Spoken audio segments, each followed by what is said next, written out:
And time to stroll our second street, creativity. And I wrote a book, Theory W, which became an immediate #1 bestseller in the nation for 15 weeks.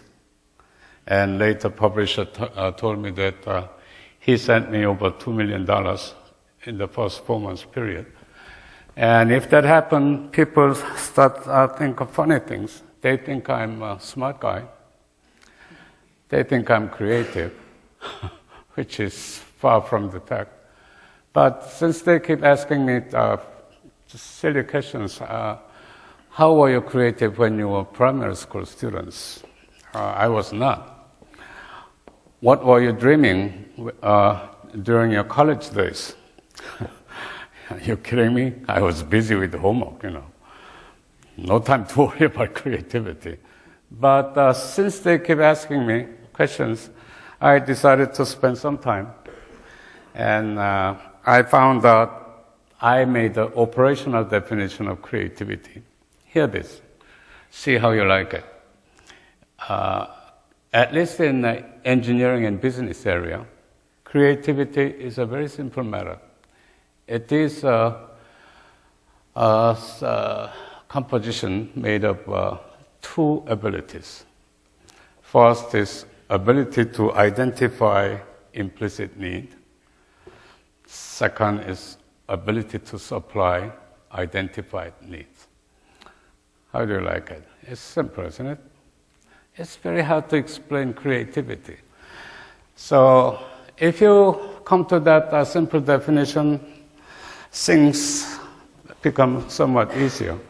Because Bill Gates was the one who identified implicit need, and Paul Allen was the guy who supplied Bill Gates' demand. So, ability to identify, this guy is a daydreamer. Ability to apply, this guy is a handyman. So, Bill Gates, Paul Allen, Steve Jobs, Steve Wozniak, Jerry Young, David Feiler, it fits into this formula. And if you become somewhat prosperous, somewhat successful, then third party joins in. Ability to promote the supplied things. And this guy, I named him Mr. Dosmel. So, daydreamer, handyman, Dosmel.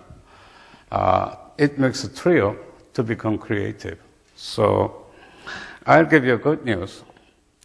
Many books, many mentors emphasize creativity in entrepreneurship. And I'll give you a break. Don't listen to them. Look at this. It takes at least 3 people. Daydreamer, handyman, Dosmel. So what happens if you're not one of these? And I have a solution to it. You are not any of this, then you still have a hope, because learn how to identify these people. If you can identify daydreamer, handyman, Dosmel, ahead of others, hey, you'll be the manager of these creative guys. You'll be a whole lot better off. So I felt that makes sense, so I went one step further, and this is road to creativity. Talent, this is the thing that you should start during your toddler years, 3 years, 4 years.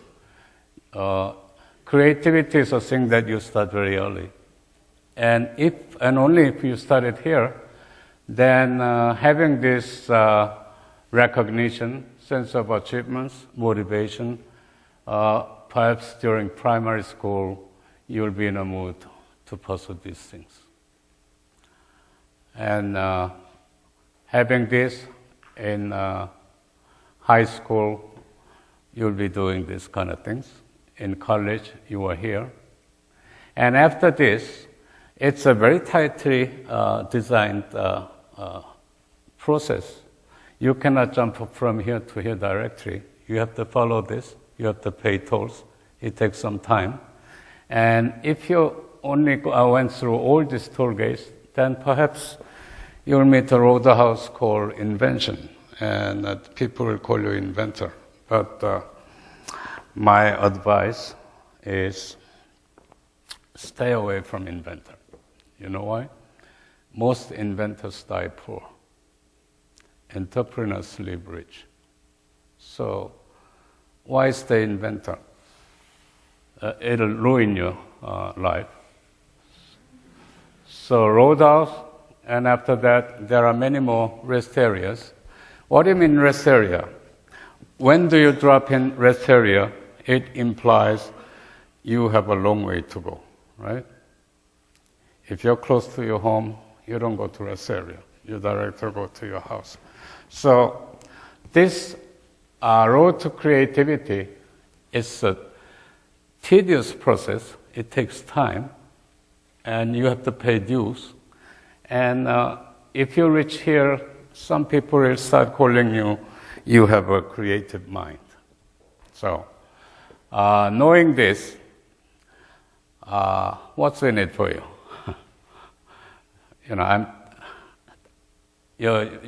You might think that I'm trying to discourage you, to forget it, you're not going to get it, things like that. No.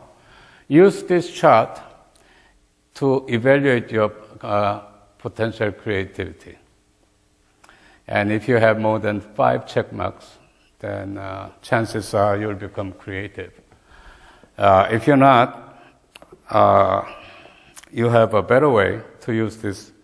Use this chart in evaluating your colleagues, your potential partners, your mentors' creative capability. And using this, you will be ahead of others in identifying creative people. And if you can identify creative people ahead of others, you're all set. It's even better than creative people itself. So that's creativity. So in a first jaywalking paradigm, I gave you, I think it's a good news to you. Detroit is the best place to start with. Don't look east, don't look west. East, they had an industrial complex called Route 128. They've been responsible in the digital revolution, but hey, that's old paradigm. If you look at West Coast, they seem very active with the telecommunication revolution, social network service revolution. But according to my estimation, they have about 5 years of remaining life. After that, it'll become an old paradigm. Detroit, it's absolutely blank, totally barren. So this is the best place to start a new paradigm, new venture, new entrepreneurship.